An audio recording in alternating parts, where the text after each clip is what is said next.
देखिए बाबू क्या हम पढ़ रहे हैं, संगम काल।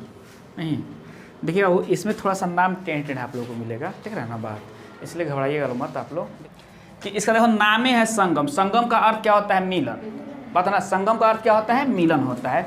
तो जाहिर सी बात है बाबू कि जब नाम इसका संगम है और मिलन है तो कोई मिलता होगा।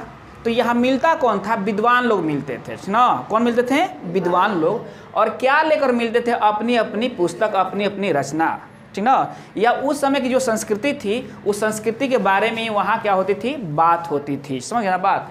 तो ये अब प्रदेश कौन था? वो तमिल प्रदेश था, ठीक ना। तो देखिए इस मिलन में जो साहित्य को प्रकाशित किया गया, मतलब इसमें जो ये लोग मिलते थे, मतलब इस सभा जो हो रही थी, इस सभा में जो वो क्या हुआ था कि जिस किताब को प्रकाशित किया गया, ठीक ना, तो उसी को हम लोग क्या कहते हैं? संगम साहित्य कहते हैं। क्या कहते हैं? मतलब संगम काल में बात ना जो साहित्य की रचनाएं हुई थी, बात है ना, उसे हम लोग क्या कहते हैं? संगम साहित्य कहते हैं। समझे ना बात। देखिए और ये बाबू हो कहाँ रहा था? तो दक्षिण भारत में हो रहा था। समझे ना बात। और पहले बाबू राजतंत्र में, प्रजातंत्र तो था नहीं, राजतंत्र था, किसी ना किसी का राज होगा वहाँ, ठीक ना। तो अब पूछेगा क्या वो आपसे क्वेश्चन कि तीनों संगम किन राजाओं के संरक्षण में हुआ था? तो पांड्य राजाओं के संरक्षण में हुआ था। किन राजाओं के संरक्षण में हुआ था? तो पांड्य राजाओं के संरक्षण में, ठीक ना। तो अब देखिए वो क्या हुआ था कि ये जो संगम का हुआ था ना, मतलब ये जो सभा का निर्माण हुआ था, मतलब ये जो सभा कर रहे थे लोग ना, तो ये सभा 3 बार हुई है। कितनी बार हुई है? संगम बाबू कितने बार हुआ है? 3 बार संगम हुआ, ठीक ना। और वो जो काल चल रहा था उस काल को क्या कहा जाता है? संगम काल कहा जाता है। और वो काल कितना से कितना है? तो 100 ईस्वी पूर्व, 100 ईस्वी पूर्व नहीं, 100 ईस्वी से 300 ईस्वी का जो समय रहा है, उसी को वही काल जो रहा है वो क्या रहा है? संगम काल रहा है। बस समझे आप लोग। देखिए तो अब आपसे कोई पूछेगा कि संगम का अर्थ क्या होता है, तो क्या बताइएगा? सभा होता है। नहीं, सभा में कैसे होता है? सभा तो एक आदमी का होता नहीं है, नहीं ना होता है एक आदमी का सभा। सभा में क्या होता है? वो बहुत लोग जुटते हैं, बात ना, जैसे यहाँ लोग जुट रहे थे। समझे ना बात। अब देखिए ये हुआ कहाँ था? तो दक्षिण भारत में हुआ था। कहाँ हुआ था ये? दक्षिण भारत, तमिल क्षेत्र में। तो तमिलनाडु का जो क्षेत्र है वो कौन सा है? दक्षिण भारतीय क्षेत्र है ना। देखिए अब हम देखते हैं कि इसके बहु प्रमुख साहित्य कौन कौन थे। इसमें वो साहित्य तो बहुत हुए ना, अब ये तीनों को तो साहित्य हुआ नहीं होगा, बात है ना। बहुत से सारे साहित्य की वो रचनाएं हुई होंगी, ठीक ना। लेकिन आप लोगों को प्रमुख अपने एग्जाम के दृष्टि से याद रखना है। क्या हो दोस्तों? तोलकापियम। बड़ी बार पूछा है, बात ना, कि तोलकापियम क्या है, बात ना। तो संगम काल का वो क्या है? व्याकरण है। क्या है ये? व्याकरण है। ये व्याकरण का ग्रंथ है और इसे लिखा कौन है? अब तोलकापियर ने लिखा है। तो याद रहेगा तो तोलकापियम, किताब का नाम है क्या? तोलकापियम। लिखा कौन है इसका? तोलकापियर ने लिखा है। बात समझे ना आप लोग। अब देखिए एगो बात कि देखो तो बाबू, एक है शिल्पादिकारम, बात है ना। मतलब ये देखो शिल्पादिकारम मतलब क्या है कि नूपुर, नूपुर मीन्स पायल होता है, पायलों की कहानी।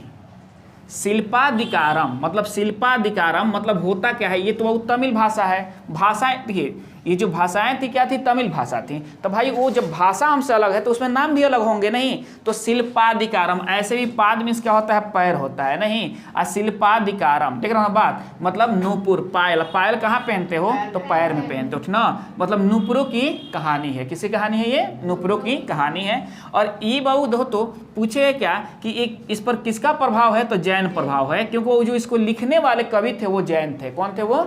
जैन थे। और कौन कवि का नाम क्या था? तो इलांगो आदिगल। क्या नाम था? इलांगो आदिगल। तो नाम है ना, इलांगो भी याद रखिए ना, तो याद रहेगा। नहीं मतलब शिल्पादिकारम। देखिए अब देखिए कैसे याद रखिएगा। देखिए इसमें भी ल है, इसमें भी ल है, नहीं। ये शिल्पादिकारम है तो इलांगो आदिगल ने लिखा है इसको, नहीं। तो अब ये पूछेगा क्या कि इस पर प्रभाव किसका है? तो जैन प्रभाव की किताब, मतलब जैन मत का ये किताब है। समझ ना बात। अब देखिए मणि मेकले। मणि मीन्स क्या होता है? मणि मोती, नहीं। मणि मीन्स क्या होता है? मोती। मतलब मोती का तो मणि मेकले हम लोग क्या कहते हैं? गुथले कहते हैं ना, मतलब माला, मतलब मोतियों की माला, बात है ना। मेखला बन जाएगा ना, जैसे दूध मेखला। दूध मेखला क्यों कहते हो आप? पढ़े हो ना ज्योग्राफी में, दूध मेखला, बात है ना। मतलब ताराओं का एक क्या होता है? वो माला होता है, मेखला होता है ना। देखिए तो मणि मेखले ये क्या है? वो मतलब मोतियों की माला ना। इस पर किसका प्रभाव है? वो बौद्ध प्रभाव है। कौन सा प्रभाव है? बौद्ध प्रभाव है। और किसने इसको लिखा है? तो देखिएगा शीतलय खतनार ना, शीतलय सतनार, बात ना। तो देखिए तो शीतलय, शीतलय याद रखे ना आप लोग को। ऐसे में मोती क्या होता है? ठंडा चीज होता है, नहीं। तो मोती से क्या होता है, शीतलता प्रदान होती है। तो इसको लिखा है, आपको याद रहेगा कि मणि मेखले मतलब मोतियों की माला, वो शीतलता प्रदान करता है। तो इससे आपको याद रहेगा शीतलय। कौन लिखा है इसको, शीतलय। प्रभाव क्या था इस प्रभाव, बौद्ध प्रभाव होता है ना। ये कहानी का किताब है, सब कथा किताब होता है ना, वही कहानी किताब है ना। अब देखिए बाबू एक चीज़ इसमें और देखिए आप लोग। अब यहाँ से हम आते हैं ठीक ना कि संगम क्या है वो, संगम। 3 गो संगम हुआ था। कितने संगम हुआ था, 3 गो। और तीनों संगम कौन कराए थे, तो पांड्य राजाओं ने। कितने, कौन राजा कराए थे वो, पांड्य राजाओं ने। चलिए अगर पूछेगा कि संगम काल कौन सा, मतलब संगम काल का मतलब कितने से कितने तक माना जाता है, तो 100 से 300 ईस्वी तक। नहीं, इसके बीच का जो काल हुआ वो क्या हो गया, संगम काल हो गया। चलिए कोई दिक्कत है। अब ये संगम, अब 3 गो संगम हुआ था, तो पूछेगा कि प्रथम संगम कहाँ हुआ, तो मदुरा में हुआ था। कहाँ हुआ था, मदुरा। इसी को मदुरई भी कहा जाता है। क्या कहता है, मदुरई भी। नहीं, कहाँ हुआ था, मदुरा में। अभी कहाँ, ये समुद्र में डूब गया है। ये कहाँ है, समुद्र में डूब गया है। तो प्रथम संगम कहाँ हुआ था, मदुरा में। एक आप लोग पढ़े होंगे क्या कि अगस्त ऋषि ने गंगा को पी गए थे, पढ़े हैं ना।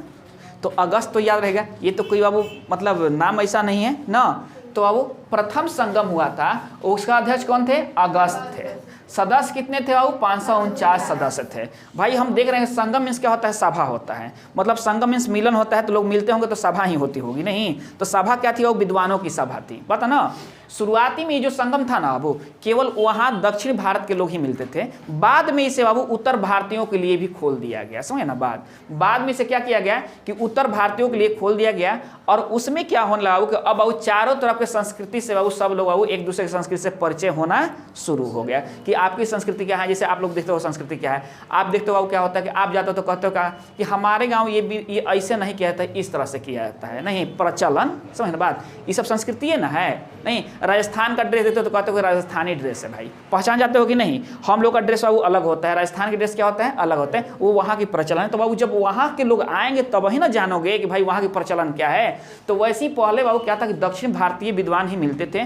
बाद में क्या हुआ, उत्तर भारतीय लोग भी, मतलब हम लोग की भी तरफ से लोग जाने लगे ना। देखिए तो प्रथम संगम बाबू किसने किया था, है मदुरा में हुआ था। अध्यक्षता किसने की थी, अगस्त ने। कितने सदस्य थे, 549 सदस्य थे इसमें ना। अब ये दूसरा संगम नहीं, कपाटपुरम में हुआ था। कहाँ हुआ था, कपाटपुरम में। इसका भी कौन थे अध्यक्ष, अगस्त थे। और ये वो इसमें 49 को थे ना। अब देखिए, अब खाली ये नहीं ना करेंगे, खाली ये करेंगे बात ना। अब ये तीसरा क्या हुआ था, मदुरा। तीसरा कहाँ हुआ था फिर, मतलब पहला भी मदुरा, तीसरा भी मदुरा। मदुरा कहाँ है, समुद्र में डूब गया है। कहाँ है, समुद्र में डूब गया है। नहीं, इसका भी अध्यक्ष अगस्त ही किए थे, लेकिन बाद में इनके एक शिष्य बाबू नकियर ने किया। किसने किया, इसका अध्यक्ष क्या बाबू, मतलब शुरुआती में इसका अध्यक्छ कौन थे, अगस्त ही थे। लेकिन बाबू क्या हुआ कि बाद में उसके बाद कौन इसका अध्यक्ष बने, नकियर बने। सदस्य कितना, 49। 2 में 49 सदस्य, 1 में 549 सदस्य। नहीं, देखिए बात समझिए आप लोग, कोई दिक्कत है किसी को। अब बात देखो, यहाँ संगम काल नहीं। अब देखो अब क्या है कि अभी हम पढ़ रहे हैं क्या कि संगम काल जो बाबू, ये संगम मतलब तीनों संगम हुआ, ये पांड्य राजाओं के संरक्षण में हुआ था। किनके संरक्षण में हुआ था, पांड्य। तो जाहिर सी बात है क्या हो कि यहाँ से बहुत ज़्यादा जानकारी किसके मिली, पांड्य राजाओं के बारे में जानकारी मिलेगी ना। अब देखिए संगम काल का राजनीतिक इतिहास क्या रहा है, उस समय कौन कौन राजा थे वहाँ। देखिए क्या था, वो चेर थे, चोल थे, पांड्य थे। कौन थे, चेर, चोल, पांड्य। और इसकी जानकारी एक जगह और से मिलती है, लिख लीजिएगा लो आप लोग कि देखो अभिलेख जारी किया था ना, वो कितने अभिलेख जारी किया था, 14 वो नहीं। तो लिख लीजिए आप लोग कि चेर, चोल, पांड्य नहीं, राजाओं के इतिहास अशोक के द्वितीय अभिलेख से भी प्राप्त होता है। बात ना, द्वितीय अभिलेख से भी प्राप्त होता है ना। क्वेश्चन नहीं पूछ सकता है कि पूछ देगा क्या कि चेर, चोल, पांड्य नहीं का साक्ष्य अशोक के किस अभिलेख से प्राप्त होता है, तो द्वितीय अभिलेख से प्राप्त होता है। समझे ना बात, कोई दिक्कत है। चलिए लिख लीजिए आप लोग, ठीक ना। देखिए अब आइए हम लोग आते हैं वो कहाँ कि देखते हैं। अब यहाँ क्वेश्चन पूछता है क्या कि जो चेर वंश था इसका प्रतीक चिन्ह क्या था, इसका प्रतीक चिन्ह क्या था। तो क्या बताइएगा, धनुष था। धनुष ले ले, कौन खड़ा था, चेर लोग खड़ा रहते थे, धनुष ले ले नहीं। आज चोल लोग बाबू क्या है, यहाँ से इसको हटा दो। चोल लोग बाबू क्या था, ये लोग बाघ थे। चोल क्या थे, बाघ थे ना। और पांड्य क्या थे, मछली। पांड्य क्या थे, मछली थे। देखो बाबू क्या है कि पांड्य राजा जो है ना बाबू, पांड्य राजा पता ना, इनके जो प्रदेश था इनको मोतियों का प्रदेश कहा जा रहा था। क्या बाबू, मोतियों का प्रदेश। तो मोती बाबू कहाँ से मिलता है, समुद्र से मिलता है। तो जाहिर सी बात है कि पांड्य को मोतियों का प्रदेश कहा जा रहा था, इसलिए मछली होगी वहाँ। याद करने के लिए नहीं, समझ ना बात। और बाबू चोल क्या थे, बाघ थे, चोल क्या थे, बाघ। हम कहेंगे वो बाघ क्या थे, चोल थे नहीं। चेर क्या था, वो धनुष ले खड़े थे। कैसे खड़े थे, धनुष। तो इनका प्रतीक चिन्ह क्या हो गया, धनुष हो गया, इनका क्या हो गया, बाघ हो गया, इनका क्या हो गया, मछली हो गया। याद हो जाएगा ना आप लोग को। अब देखिए अब एक बात कि दक्षिण भारत क्या है बाबू, दक्षिण भारत देखते हैं ना, ये दक्षिण भारत हो रहा है नहीं। अब ये कृष्णा नदी के नीचे, कृष्णा नदी के नीचे। अब यहाँ कौन क्षेत्र है, ये देखिए ये चोल क्षेत्र है। कौन क्षेत्र है, चोल क्षेत्र है नहीं। जिनका बाबू क्या है, बाघ प्रतीक चिन्ह है। बाघ क्या है बाबू, इनका प्रतीक चिन्ह है। बाघ क्या है, इनका प्रतीक चिन्ह है। अब देखिए हय जौन क्षेत्र है, ये कौन क्षेत्र है, देखिए तो तमिल क्षेत्र है ना जी। ये हय भाग कौन हो गया, तमिल भाग हो गया। इसमें कौन थे, पांड थे। और ये संगम हुआ कहाँ था, तमिल क्षेत्र में हुआ था। कहाँ हुआ था, देख रहे ना, संगम कहाँ हुआ था, तमिल क्षेत्र में। और किनके संरक्षण में, तो पांड राजाओं के संरक्षण में। तो ये हो गया पांड। और पांड का बाबू क्या था, पांड बाबू इसको क्या बोलता है, मोती का प्रदेश बोला जा रहा था। मोती कहाँ रहता है, जल में। और जल में कौन रहती है, मछली रहती है। तो इसका मछली क्या था, वो प्रतीक चिन्ह था, ठीक ना। अब वो ये चेर थे। ये जो क्षेत्र देख रहा हो ना, ये केरला क्षेत्र, केरला का प्राचीन नाम क्या है, चेर ही है। केरला का प्राचीन नाम क्या है, चेर ही है। तो ये जो क्षेत्र थे बाबू, ये जो क्षेत्र थे, ये कौन थे बाबू, चेर थे। और इनका प्रतीक चिन्ह क्या था बाबू, धनुष था। क्या था, धनुष। समझिए बात, ये याद हो जाएगा ना आप लोग को नहीं। ऐसे आप देख लो, चोल क्या थे, बाघ थे नहीं। मोतियों का प्रदेश किसे कहा जाता था, पांड को कहा जाता था। तो पांड का वो क्या हो गया, मछली हो गया। अब वो कौन बच गए, चेर बच गए नहीं। चेर कौन, क्षेत्र कौन सा था, केरला था नहीं। केरल का प्राचीन नाम क्या था, चेर था। क्लियर बाबू, चलिए अब देखिए। अब यहाँ से देखो चेर राजवंश किसके बारे में लिखते हैं, थोड़ा सा। चेर राजवंश मतलब कौन कौन राजा हुए, राजधानी कहाँ थी, प्रतीक चिन्ह तो आप लोग जान गए हैं नहीं। देखिए संगम काल का सबसे प्राचीन वंश था। सबसे प्राचीन वंश कौन था, चेर था। कौन था, चेर वंश था। पूछेगा कहा कि संगम काल का सबसे प्राचीन वंश कौन था, तो क्या बताइएगा, चेर वंश था। चेर का अर्थ क्या होता है, पर्वतीय देश। चेर का अर्थ क्या होता है, पर्वतीय देश। असहू आप यार पर्वत पर धनुष से लोग आदिवासी लोग रहता है ना। तो ये पर्वतीय देश है ना। और इनका प्रतीक चिन्ह क्या था, अब जो तो प्रतीक चिन्ह लिखवाएंगे धनुष था। क्या था, धनुष था, ठीक ना। चलिए अब वो केरल का प्राचीन नाम क्या है, चेर ही केरल का प्राचीन नाम है। ऐसा हूँ आप जब ग्राफ अपने दिमाग को बैठा लीजिएगा कि चोल ऊपर है, पांडे नीचे हैं, और इधर कौन है, चेर है। समझ ना बात। अब ये भाग कौन है, वो अभी क्या फिलहाल में वर्तमान भारत में कौन भाग है, ये केरला भाग है नहीं। वर्तमान भारत में हाई भाग कौन है, वो देखो तो तमिलनाडु क्षेत्र आ रहा है, ये आंध्रा क्षेत्र इधर से आ रहा है ना, इधर से। देख रहा ना बात। तो अब देखिए वो क्या है, इतना ध्यान रखिएगा आप लोग, ठीक ना। राजधानी कहाँ थी इनका, वंजी। कहाँ थी वो, वंजी या करूर, वंजी या करूर। राजधानी कहाँ थी इनका, वंजी या करूर थी, ठीक ना। प्रतीक चिन्ह तो आप लोग बता चुके हैं हम कि धनुष का प्रतीक चिन्ह था। और ये क्या थे, वो पर्वतीय देश के थे। पर्वतीय देश में लोग क्या रखते हैं, तीर धनुष रखते हैं। तो आपको ऐसे भी याद रहेगा कि पर्वतीय देश किसको कहा जाता था, प्रदेश चेर को कहा जाता था, ठीक ना। चलिए अब एक बात समझो, इसका सबसे महान राजा, इसका सबसे महान राजा सेनुगुटवन था। कौन था, सेनुगुटवन। सेनगुटवन सबसे महान राजा कौन था, सेनगुटवन। इसे लाल चेर कहा जाता है। इसे क्या कहा जाता है, तो क्वेश्चन क्या पूछेगा कि लाल चेर के नाम से कौन सा चेर वंश का राजा प्रसिद्ध है, तो क्या कहिएगा लोग, सेनगुटवन। सेनगुटवन क्या कहा जाता था, लाल चेर कहा जाता था, ठीक ना। अब देखिए क्या है, देखिए तो एक कड़ंगी पूजा, ये तो कड़गी पूजा, क्या नाम है इसका, कड़गी पूजा मतलब पत्नी की पूजा की शुरुआत किसने किया था, लाल चेर ने की थी। किसने, तो पूछेगा क्या कि कौन सा चेर वंशीय ने कड़गी पूजा का शुरुआत किया था। चाहे कड़गी पूजा की शुरुआत किस वंश ने किया था, तो चेर वंश ने किया था। और कौन सा चेर किया था, तो लाल चेर किया था, जिससे क्या नाम था, क्या है, सेनगुटवन भी नाम था इसका, ठीक ना। मेन नाम इसका सेनगुटवन था और सबसे महान राजा था इस वंश का। इतना तो याद रहेगा आप लोग को। चलिए अब आइए, दूसरा प्रसिद्ध शासक कौन था, तो आदि गेमान। क्या नाम था इसका, आदि गेमान। दूसरा प्रसिद्ध शासक चेर वंश का कौन था, आदि गेमान, ठीक ना। इस देखो तो यह क्या कहता था, दक्षिण भारत में गन्ने की खेती की शुरुआत की थी। तो क्वेश्चन पूछेगा कि दक्षिण भारत में गन्ने की खेती की शुरुआत किसने की थी, तो क्या कहिएगा लोग, आदि गेमान ने, ठीक ना। ये कौन सा वंश का था, तो चेर वंश का था, ठीक ना। चलिए अब आइए चोल वंश, बात ना। अभी वो क्या हुआ कि प्रमुख दो शासक इसका करिकाल हुए और एलारा हुआ। कौन कौन हुए बाबू, करिकाल और एलारा नहीं। अब करिकाल, करिकाल का अर्थ जानते हो क्या होता है, पैर जला हुआ आदमी। करिकाल का अर्थ क्या होता है, लिख लेना सब, पैर जला हुआ आदमी मतलब बात ना, आदमी, पैर जला हुआ, जिसका पैर जला हुआ हो उसी को करिकाल कहा जा रहा था। समझ ना बात। देखिए नाम भी कोई छोट मोटी इसका नहीं है, काल नाम है। इसका क्या नाम है? काल, करिकाल। काल से सब लोग डरते हैं। नहीं, काल कहता है हम काल हैं, तो शंकर भगवान कहता है कि हम महाकाल हैं, तो ये कहता है कि हम करिकाल हैं। ये क्या कहता है? हम करिकाल है ना। पैर जला हुआ ना। यह सबसे महान शासक था। यह सबसे महान शासक किसका था? चोल वंश का था।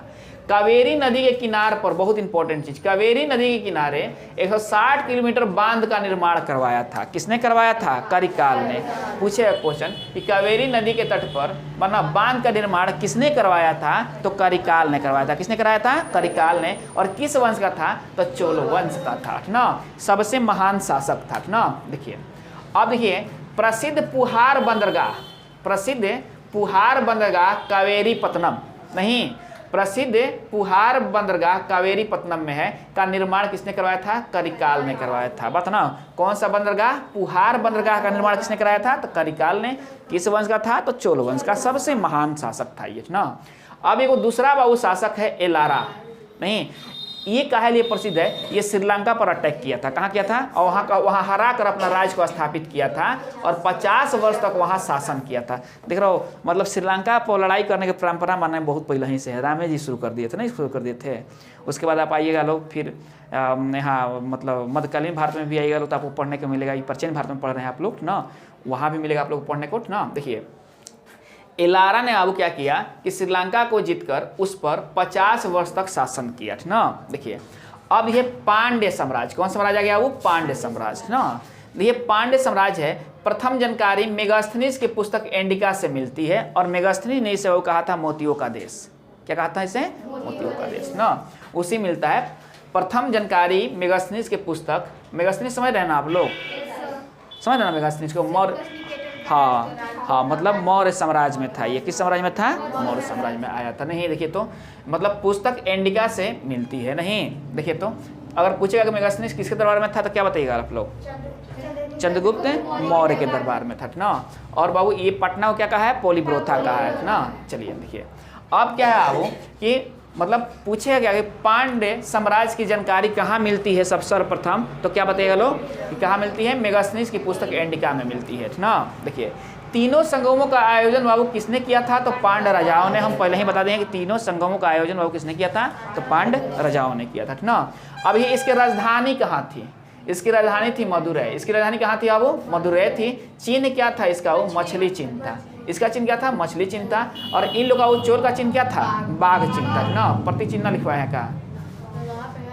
हाँ लिखवा दिया वहाँ ना। चलिए ठीक है। देखिए अब एक बात देखिए, ये तो हो गया अब यहाँ तक हम लोग देख लिया ना। चलिए प्रतीक चिन्ह क्या था? वो मछली था। प्रसिद्ध शासक इसका कौन था वो? तो ध्यान रखिएगा, एक वो नोडियोन, नोडियोन इसका प्रसिद्ध शासक था और इसने समुद्र की पूजा की शुरुआत किया था। नहीं तो पूछेगा क्या कि कौन शासक ने समुद्र की पूजा की शुरुआत किया था? तो नोडियोन ने किया था। किस वंश का था? तो क्या बताइए? पांड्य वंश का था। नहीं, यह राज मोतियों के लिए प्रसिद्ध था। यह राज किसके लिए प्रसिद्ध था?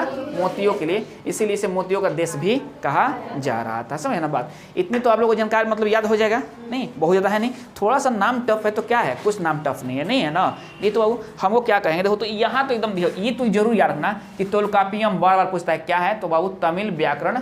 कहाँ का? तमिल का। कहाँ का? वो तमिल का व्याकरण है। तमिल का व्याकरण है कि वो दो संगम काल जो हुआ था वो कहाँ हुआ था? तमिल क्षेत्र में हुआ था। पता है ना? समझ ना बात? अब तो तोलकापियम बात ना, तमिल व्याकरण है ना। शिल्पादिकारम मतलब नुपुरों की कहानी, पायलों की कहानी।